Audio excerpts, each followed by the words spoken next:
Welcome back to the Profitable Mindset Podcast, everybody. Today we're tackling a topic that's really about the future of how we exchange value, the future of money. Are we ready for a cashless world? It's a question that a lot of folks are asking these days. I think so. And it's interesting, right? How will this revolution in money impact your financial decisions, your potential for growth? That's what we're going to try to uncover today. Absolutely. To really get a grasp on where we might be going, it helps to look back, How did we even get here? We started with the barter system. Which I'm sure had its challenges, to say the least. It did. Imagine, you need something, right? But first, you got to find someone who has what you need and wants what you have. Right. And what if you're trying to barter for something big? Exactly. Like buying a house with a bunch of chickens. Yeah. Logistically, that just wouldn't work. No, not very practical. That's where commodities like cattle or salt, precious metals came into the picture. They became mediums of exchange, gold and silver especially, because they're durable, everybody wants them, and they help standardize value. And it's so interesting how those early forms of money, they're still relevant today. Gold, it's still seen as like a safe haven asset. It is. It shows how much people still value tangible things, but money didn't stop evolving there. Paper money popped up in China during the Tang Dynasty. That was huge. Right. Lighter, easier to move around than coin. Definitely more practical. Oh, yeah. And that shift to paper money was a huge step toward the trust-based systems that we use today. Exactly. Because that paper, unlike gold, it doesn't inherently have value. No, its value is tied to a promise. A promise backed by the government or whoever is issuing it. That's fiat currency for you. Mm-hmm. And that brings us to the 20th century. The gold standard. It was an attempt to bring some stability to the system. A currency's value was pegged to like a fixed amount of gold. Right. Seemed like a good idea at the time. It did. But, it had its downsides, especially when the economy hit a rough patch. Yeah, like during the Depression, the gold standard really showed its limitations. Mm. Governments couldn't respond effectively to economic downturns because of it. And that's why by the mid-20th century, most countries moved away from the gold standard and toward what we were talking about before, fiat currency. Which is money backed by government decree, not a physical commodity. Right. And that shift, that paved the way for the digital revolution in finance that we're experiencing today. Think about it. Electronic banking, credit cards, online transactions. These were the stepping stones to the cashless revolution that we're seeing gain momentum right now. Yeah, and it's incredible how quickly we've gone from writing checks to like tapping our phones to pay for coffee. Right. A few decades ago, the idea of paying with your phone, it seemed like something straight out of like a sci-fi movie. Totally. And yet here we are, and this evolution of money, it's not slowing down. If anything, it's speeding up. Especially with the emergence of cryptocurrencies like Bitcoin. Remember when Bitcoin was this like fringe idea, only tech enthusiasts talked about it. Yeah, it almost felt like this like underground movement challenging the whole financial system. And now it's this global phenomenon with trillions of dollars in market cap. I mean, even governments are taking notice. They are. Governments and central banks are exploring the possibilities of central bank digital currencies, or CBDCs. So CBDCs are essentially digital versions of a country's existing fiat currency, right? Yeah. Issued and controlled by central banks, just like traditional money. But they only exist digitally. That's right. And some countries are already ahead of the game. China, for example, has been testing its digital yuan in several cities. They're calling it the eCNY. People are already using it for daily purchases. Wow. That's amazing. It's fascinating to see how this is playing out in real time. And the European Union, they're also researching a digital euro. Yeah, they are. The impact that CBDCs could have on the global financial system is huge. It's definitely something we'll be diving deeper into. But for those listening who might not be crypto experts, what are the key differences between something like a CBDC, China's digital yuan, and something like Bitcoin? It's really important to make that distinction. Absolutely. You're right. It comes down to control and decentralization. Bitcoin is decentralized, operating on this network without any one entity controlling it. On the other hand, a CBDC that's centralized, controlled by the government or central bank issuing it. So with a CBDC, you're essentially trusting the government, just like with traditional fiat currency. Yeah. But with Bitcoin, you're placing your trust in the technology itself, in the blockchain. Exactly. And these two models, they represent fundamentally different approaches to money and how we govern it. How they evolve is going to shape the financial landscape in the years to come. And then there are the companies that are already shaping the cashless world in a big way. the fintech companies. Oh, yeah. Fintech is a major disruptor, creating innovative solutions for payments, lending, investing, and more. We're talking about companies like PayPal, Apple Pay, Venmo. Stripe, Square. Right, they're all driving this cashless revolution. And they're changing how we interact with money every single day. I mean, honestly, those apps are practically extensions of ourselves at this point. They really are. Take platforms like Stripe and Square. They're empowering smaller businesses to accept digital payments seamlessly. They can now participate in the global economy much more easily. And then there are companies like Klarna, Afterpay.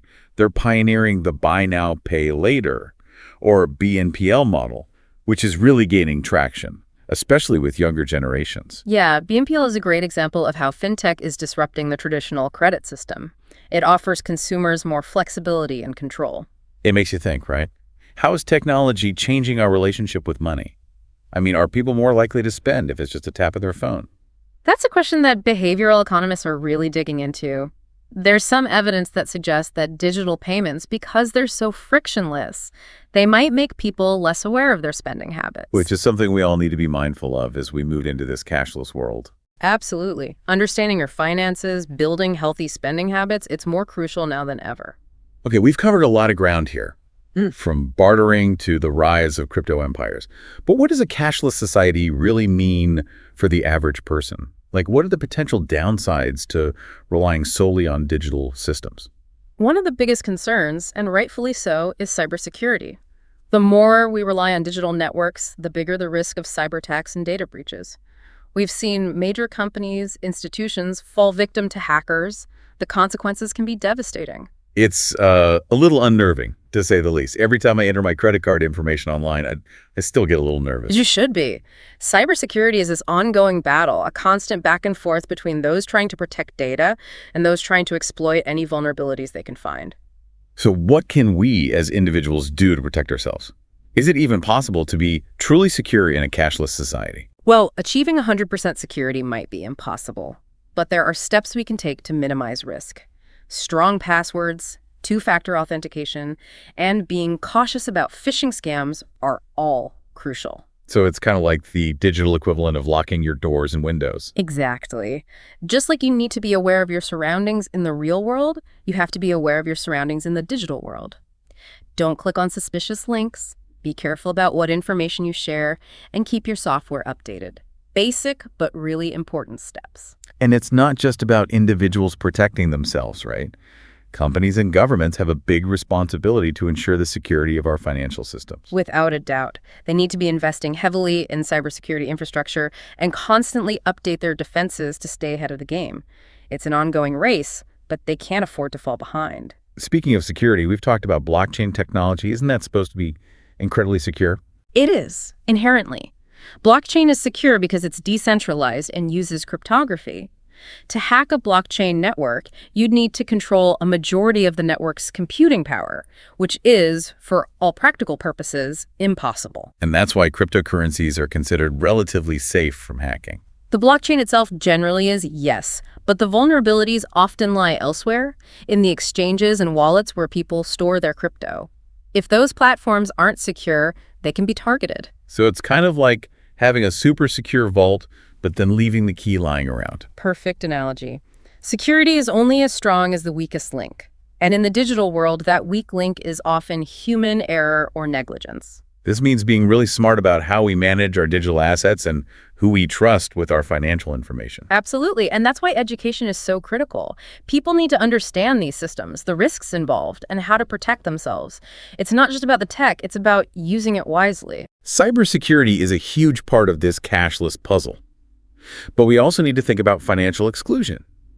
A cashless society can't really exist unless everyone has access to the infrastructure and resources they need. That's a really important point. We're talking about reliable internet access, devices, and financial literacy. It's easy to take those things for granted, especially if you live in a place where high-speed internet and smartphones are everywhere. But there are billions of people globally who still lack access to those technologies. And even in more developed countries, certain groups are digitally excluded. Think about older folks or people with disabilities who may struggle with tech. We can't leave anyone behind in this shift to a cashless society. So how can we make sure that everyone can participate in a cashless economy? It's a massive challenge, but one we have to address. It requires a multifaceted approach. Governments have to invest in digital infrastructure, companies need to develop affordable solutions that are accessible, and we need to prioritize education and financial literacy programs. It's about building a truly inclusive system where everyone can benefit. Exactly. And it's not just about providing the technology, it's about making sure that everyone understands how to use it safely and responsibly. We've talked about cybersecurity and financial exclusion. What other challenges might we run into as we move toward a more cashless society? One issue that often gets overlooked is privacy. When all your transactions are digital, it creates a huge amount of data about you, your spending habits, your location, your social network. That data is valuable to businesses and governments, but it also raises concerns about surveillance and control. It's that constant trade-off, isn't it? Convenience versus privacy. The easier our digital experiences become, the more data we're generating about ourselves. And that data can be used in all sorts of ways. Some are beneficial, some not so much. So what can we do to protect our privacy in a cashless world? Is it even possible to maintain any level of financial privacy when everything is tracked? Well, awareness is a good place to start. Pay attention to the privacy policies of the apps and services that you use. Be mindful of the permissions you grant and support companies that prioritize privacy and data security. It's about making conscious choices as consumers, supporting businesses that align with our values. And one of the biggest concerns I hear from people is about technical glitches or system failures. What happens if the power goes out or the internet goes down? Suddenly, our money is inaccessible. That's a very real concern. We've become so dependent on these systems that any disruption can cause chaos. I remember a few years ago when Visa had a network outage in Europe. Millions of people couldn't use their cards for hours. It was a mess.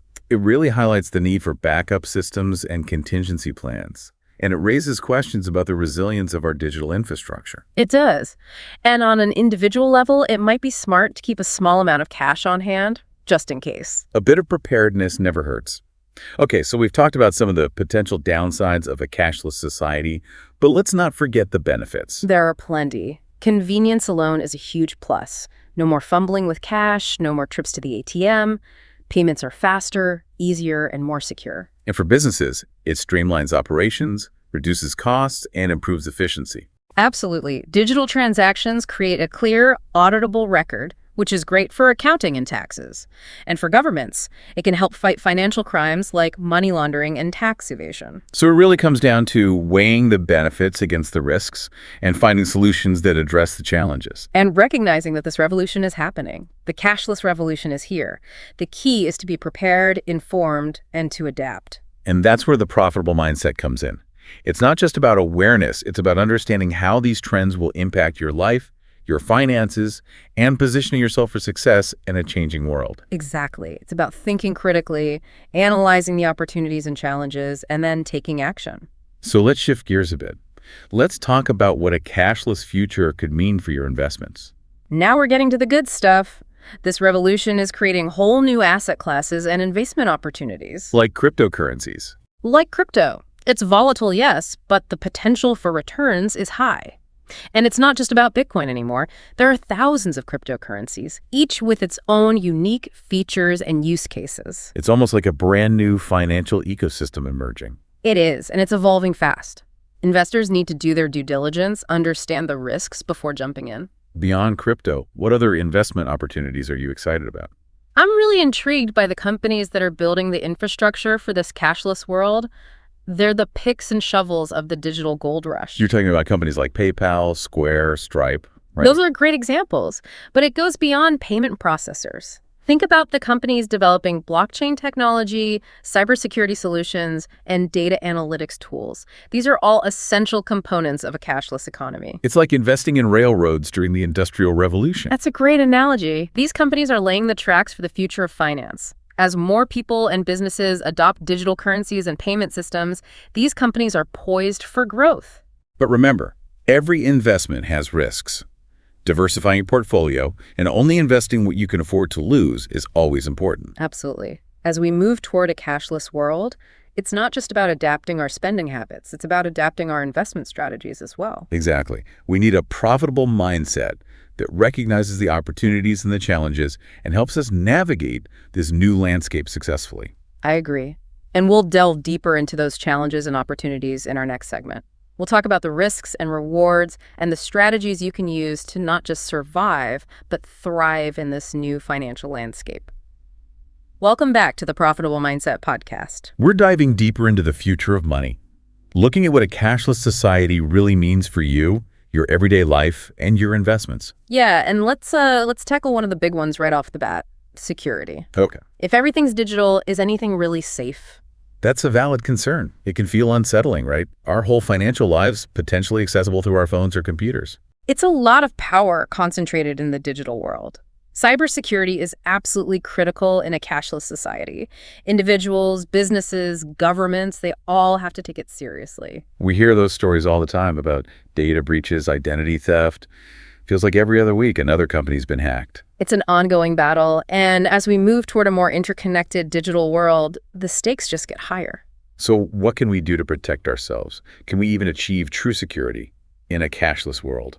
That is the million-dollar question. It is. There's no such thing as 100% security, but we can take steps to minimize the risks. Strong passwords, two-factor authentication, being wary of phishing scams. Those are the basics. The digital equivalent of locking your doors and windows. Exactly. And, just like in the physical world, you got to be aware of your surroundings in the digital world, too. Don't click on suspicious links. Think twice about what information you're sharing online. Keep your software updated. Simple things, but important. And it's not just about individual responsibility either, right? Companies and governments, they have a huge role to play in making sure our financial systems are secure. Absolutely. They need to be investing in cybersecurity infrastructure, constantly updating their defenses, trying to stay one step ahead of the bad guys. It's a never-ending race, but it's one they have to win. We've talked a bit about blockchain technology already. Isn't that supposed to be super secure? Blockchain is inherently secure, yes, because it's decentralized and uses cryptography. To hack a blockchain network, you'd need to control most of the network's computing power, which is pretty much impossible. So that's why cryptocurrencies are seen as fairly safe from hacking. The blockchain itself, generally, yes. But the vulnerabilities often crop up in the exchanges and wallets where people store their crypto. If those platforms are weak, they become targets. So it's like you have this super secure vault, but you leave the key out in the open. Great analogy. Security is only as strong as its weakest link. And in the digital world, that weak link is often, unfortunately, human error. People making mistakes, being careless. Which circles back to education. People need to understand how these systems work, what the risks are, how to protect themselves. It's not enough to just have the technology. You have to know how to use it wisely. Couldn't agree more. And beyond individual responsibility, we also need to talk about financial exclusion. If we're moving towards a cashless society, we have to make sure everyone can participate.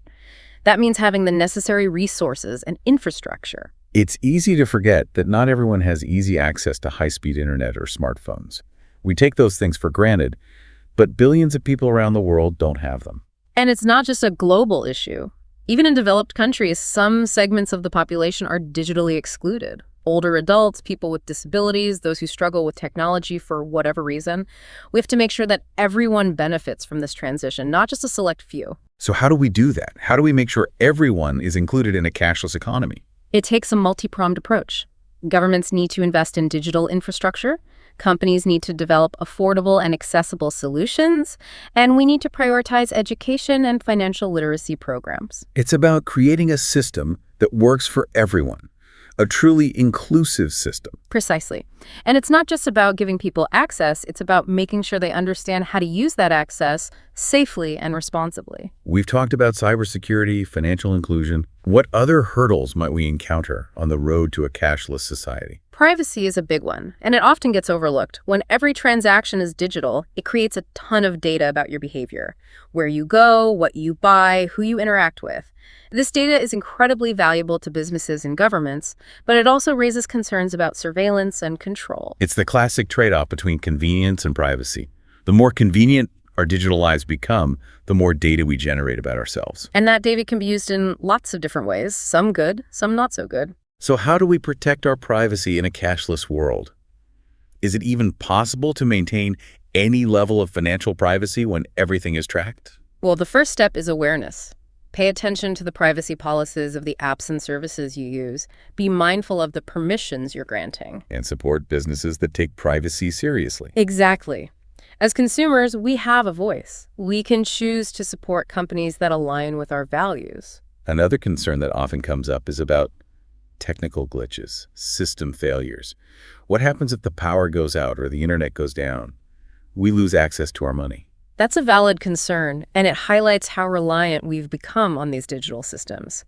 Even a temporary outage can cause huge disruptions. Remember that Visa outage in Europe a few years back?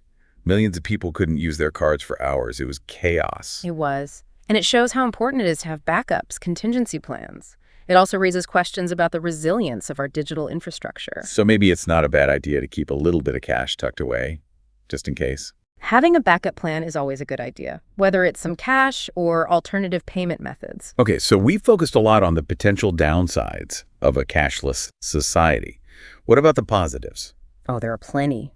Convenience alone is a major plus. No more fumbling for cash, no more ATM trips. Payments are quicker, easier, more secure. And for businesses, it can save them money and make their operations more efficient. Exactly. Digital transactions create a clear audit trail, which is helpful for accounting and taxes. And it can help governments crack down on financial crime, like money laundering. So it's a nuanced issue with both pros and cons to consider. It's about weighing those pros and cons and finding ways to address the challenges. The bottom line is the cashless revolution is happening. The key is to be prepared, to be informed, and to adapt. And that's where the profitable mindset comes in. It's not just about knowing what's happening, it's about understanding the impact of these changes on your life, your finances. Exactly. It's about thinking critically, analyzing the opportunities and challenges, and then taking action to position yourself for success in this new world. So as we wrap up this part of the discussion, let's shift gears and talk about what a cashless future could mean for your investments. Now, this is where things get really interesting because this revolution is creating entirely new asset classes and investment opportunities. Like cryptocurrencies, for example. Crypto is a prime example. It's volatile, yes, but the potential returns are high. And it's not just about Bitcoin anymore. There are thousands of cryptocurrencies out there, each with its own unique features. It's like a whole new financial ecosystem emerging. It is, and it's evolving quickly. So for investors, it's crucial to do your research and understand the risks before you jump in. Beyond crypto, what other investment opportunities are you excited about? I'm really interested in the companies that are building the infrastructure for this cashless world. Think of them as the picks and shovels of the digital gold rush. So companies like PayPal, Square, Stripe. Those are great examples. But it goes beyond payment processors.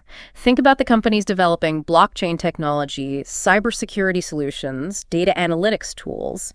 Those are the essential components of a cashless economy. It's like investing in the railroads during the Industrial Revolution. Exactly. These are the companies laying the tracks for the future of finance. As more people and businesses adopt digital currencies and payment systems, these companies are positioned for significant growth. Of course, all investments come with risks. Diversification is key, and only invest what you can afford to lose. Solid advice. As we move towards a cashless world, it's not just about adapting our spending habits, it's about adapting our investment strategies too. Absolutely. We need to embrace a profitable mindset that recognizes both the opportunities and challenges of this new landscape. Exactly. And for our listeners who are eager to stay ahead of the curve and make the most of this cashless revolution, what are some key takeaways they should keep in mind? That's a great question. I would say, first and foremost, stay informed. Read books, articles, research reports. Follow industry experts and thought leaders. Attend conferences, webinars, whatever you can do to stay up to date. Knowledge is power, right? Absolutely. The more you know, the better decisions you can make. And don't be afraid to experiment. Try out new payment platforms, explore different investment options, dip your toes into the world of crypto if you're feeling adventurous. But always do your due diligence, manage your risk. This is a new and evolving space. There will be winners and losers. The key is to learn as you go and adapt. And most importantly, don't let fear or uncertainty hold you back. This is a really exciting time to be a part of this financial revolution. It absolutely is. The future of money is being written right now. And with a profitable mindset, you can be a part of shaping it. Welcome back to the Profitable Mindset Podcast. We're in the final stretch now of our exploration of the future of money and how to really thrive as the world becomes increasingly cashless. We've covered so much ground, from the history of money to the rise of crypto, CBDCs, the impact of fintech. We've talked about the potential risks, like cybersecurity and financial exclusion. And we've explored the amazing opportunities this revolution is creating for those who are ready to embrace it. Right. So now it's time to take a step back. Look at the bigger picture. Yeah. What are the long-term implications of a truly cashless society? What happens to money as we know it? These are big questions, and it's important to remember we're still early in this transition. Things are changing so fast, it's almost impossible to predict the future with any certainty. That's true. But we can look at the trends, make some educated guesses. One thing's for sure. The role of cash in our lives is shrinking. Yeah, that's undeniable. I mean, in some countries, like Sweden, cash is practically extinct. Right. And even where cash is still common, people are choosing digital payments whenever they can. It's just easier, more convenient. Yeah. And as technology keeps developing, that trend's only going to get stronger. So what does this mean for the future of money? Will we get to a point where physical currency disappears completely? It's definitely possible. Some experts believe it's inevitable. Wow. But even if cash doesn't vanish entirely, its role will likely be much smaller. So what takes its place? CBDCs, cryptocurrencies, something totally new. That's the question, isn't it? And there's no easy answer. I think we'll probably see a mix of different forms of digital money coexisting, competing. Like a new era of monetary pluralism. Exactly. We'll have government-backed CBDCs, decentralized cryptos, stablecoins, all sorts of other digital assets. It's going to be a dynamic, evolving landscape. That's exciting, but also a little overwhelming. How do we navigate this new world? How do we make sense of it all? Education is key. We need to stay informed, understand the different types of digital money, the technology behind them, the risks, the opportunities. And having a clear picture of our own financial goals and risk tolerance is important too. Absolutely. There's no one-size-fits-all approach here. The best strategy for you depends on your individual circumstances. Let's talk about some potential scenarios for the future of money. What possibilities do you see unfolding? Okay. Well, one scenario is the dominance of CBDCs. Central banks around the world could issue their own digital currencies, essentially replacing cash, becoming the main way we exchange money. That would give governments a lot of control over the financial system. It would. And that raises some concerns about privacy and surveillance. But it could also make transactions smoother, more efficient, potentially reduce financial crime. Another possibility is the rise of a global cryptocurrency. Right. Something like Bitcoin or Ethereum becoming widely accepted as payment, crossing national borders. That would be a real game changer. Decentralized power, create a more level playing field in the financial system. Sounds great, but what are the challenges? Well, it's not without its hurdles. Volatility, scalability, regulatory obstacles, those are all things that would need to be addressed before crypto could truly become mainstream. What about a combination of both? That's another possibility, a hybrid system where CBDCs, cryptocurrencies, other digital assets all coexist, interact. It's definitely more complex. It is. It's messy. It's complex. But it allows for competition and innovation. And it gives individuals and businesses more choices, more flexibility. Exactly. But no matter which scenario plays out, one thing is certain. The way we think about money, the way we use money, it's changing. And it's changing for good. And that's why this profitable mindset is so important. Being adaptable, open to new ideas, willing to learn and evolve as things change. The future of money is being written right now. And with the right mindset, you can be a part of it. So as we wrap up our deep dive into the future of money, what are some final thoughts, some actionable advice for our listeners? Okay. First and foremost, don't be afraid. This is an exciting time. We're witnessing a revolution in finance that has the potential to really improve our lives. Absolutely. Second, embrace change. The world is becoming more digital, more decentralized. The quicker we adapt, the better off we'll be. Makes sense. Third, never stop learning. The space is complex, it's changing fast. Stay curious, stay informed. And lastly, Don't let fear or greed drive your decisions. Make informed choices. Do your research. Understand your goals, your risk tolerance. this is a future full of possibilities. And with a profitable mindset, a willingness to learn, you can overcome the challenges, seize the opportunities. Absolutely. Thanks for joining us on this journey into the future of money. We hope you found it valuable. And remember, The future isn't something that just happens to us. It's something we create. So let's build a future where money works for everyone. A future where finance is fair, transparent, accessible. Until next time, stay profitable. And stay curious.